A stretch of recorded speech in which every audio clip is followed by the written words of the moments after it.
জ্ঞান বিজ্ঞান হোক, বই পুস্তক হোক, সবচেয়ে বড় জ্ঞানের উৎস হচ্ছে আল্লাহর কোরআন। আগামীতে একটা খেলা হবে, সেই খেলাটাই হলো 5 দফা বিজয়ের পরে। প্রাথমিকভাবে মুসাকে বলল, ফাআলতা ফাআলতা কাল্লাতি ফাআলতা ইন্নাকা মিনাল কাফিরিন। এই মুসা, যা করার তো করে যাচ্ছ, আমি দেখছি তুমি একটা চূড়ান্ত কাফের। নাউজুবিল্লাহ।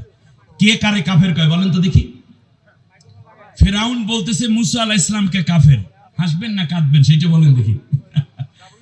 শেষ পর্যন্ত রাগ ক্ষোভে বলল, জারুনি আক্তুল মুসা ওয়ালিয়াদউ রাব্বাহু ইন্নী আখাফু আইয়ুবাদদিলা দীনাকুম।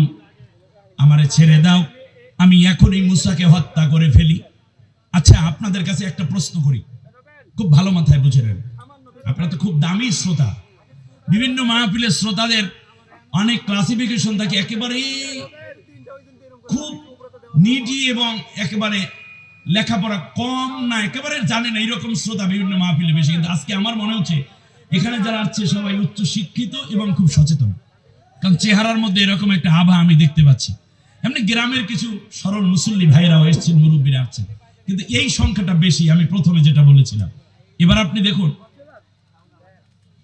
হযরতে মুসা আলাইহিস সালাম যখন দাওয়াত দিলেন, বলেন আমাকে ছেড়ে দাও। ফিরাউন বলছে আমাকে ছেড়ে দাও, আমি নিজেই মুসাকে হত্যা করে ফেলবো।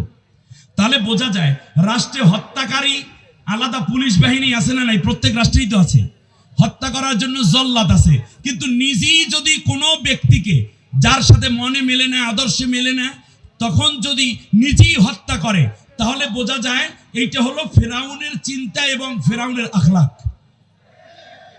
আজ এই লাখো জনতার মনে থাকার কথা, বাংলাদেশে একজন ফাঁসির আসামি, আর 10 মিনিট পরেই যার ফাঁসি হওয়ার কথা, মেজর বজলুল হুদা।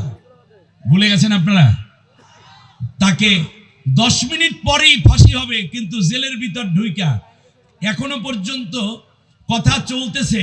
খুব সম্ভব এটা প্রমাণিত হবে, বিভিন্ন এভিডেন্স আমরা সোশ্যাল মিডিয়ায় যতটুকু দেখি, যে মেজর বজলুল হুদাকে প্রথমে লাইট বন্ধ করে তার সেলের ভিতর ঢুকে নিজেই হত্যা করেছিল লেডি ফিরাউন, পরে গলা সেলাই করে দিয়ে তার বাড়িতে পাঠিয়ে দিয়েছে। অতএব নিজ হাতে রাষ্ট্রপ্রধান হওয়ার পরেও নিজ হাতে কোনো বিরোধী দলীয় কিংবা কোনো ব্যক্তিকে হত্যা করার প্রথম অস্ত্র তোলার চিন্তা করেছিল ফিরাউন।